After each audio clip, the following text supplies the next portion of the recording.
แกงปลาคอใส่หน่อส้มเด้อพี่น้องปองไปโอ้เป็นแต่แซ่บเลยว่าพุ่นน่ะโอ้ปลาคอตัวบักใหญ่สำแขนแหละมีไข่พร้อมเลยนี่โอ้ใส่หัวขาอ่อนอันนี้นั่นเนาะใส่มักแคนมักเผ็ดหอมบัวบักเทียมเครื่องหอมเครื่องเทศเนี่ยครบสุดหมดแล้วนี่แกงใส่หน่อส้มนะข้าวแดงแกงฮ้อนตอนรับความโชคดีนะช่วงเวลาแต่งใหม่ๆนี่มันค่อยแซ่บเนาะ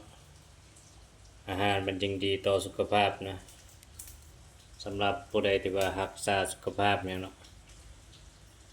แต่งแล้วกินใหม่ๆแบบนี้นี่แหละมันดีต่อสุขภาพนะ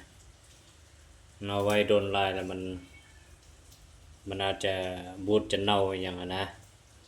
ตอนใหม่ๆนี่คักอยู่เวลาหิวๆเนาะกินให้พอดีงามนะจังซี่นี่นะตอนตุ้ยนี่ช่วงเวลาไปเฮ็ดเวียกเมื่อยๆมาพักผ่อนมันเย็นสบายเนาะมันก็กินใส่อันแก้มใส่เหล้าบองยาหน่อยหนึงหรือว่ามีเบียร์ก็เอาจักขวดหนึงอะกินกับเมียกับลูกบ่เนาะถ้าผู้ใดมีครอบครัวก็ได้กันคนโสดก็กินพอแก้ไขไปหั่นแหละว่าเราบองยาจักป่องพอแก้ข่าวไปใช่ปะ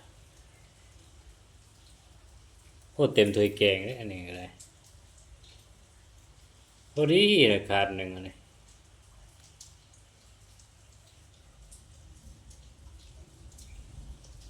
โอ้น้ำแกงมันเข้มข้นขนาดไหมพวกหอมเทียมมันเอามาแต่เชียงขวางวะนะกับปันหัวบัวกับมะแคนใส่หอมกิน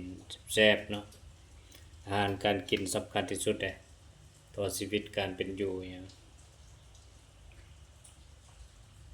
กินอาหารดีสมองก็ดี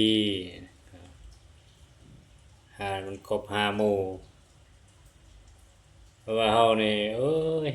หมู่หนึ่งนี่ก็โอเคละคนระดับคนรวยก็จะกินคาบหนึ่งก็จะครบอยู่ห้าหมู่เนาะแต่ว่าคนธรรมดาสามัญเนี่ยโอ้ยสวยจะครบห้าหมู่มันก็ง่ายได้เอาแต่หมู่หนึ่งนี่ก็โอเคแล้วนะจะเอาหลายหมู่อย่างก็หลายมื้อแล้วก็มันจึงค่อยครบห้าหมู่ตัวเจ้ามื้อละห้าหมู่นี่โอ้มันก็ง่ายได้อาหาร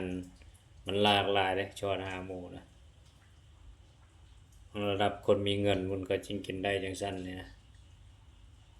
รายได้แบบสูงๆพุ่นเนาะก็กินได้ห้าหมู่มื้อหนึงนะระดับมหาเศรษฐี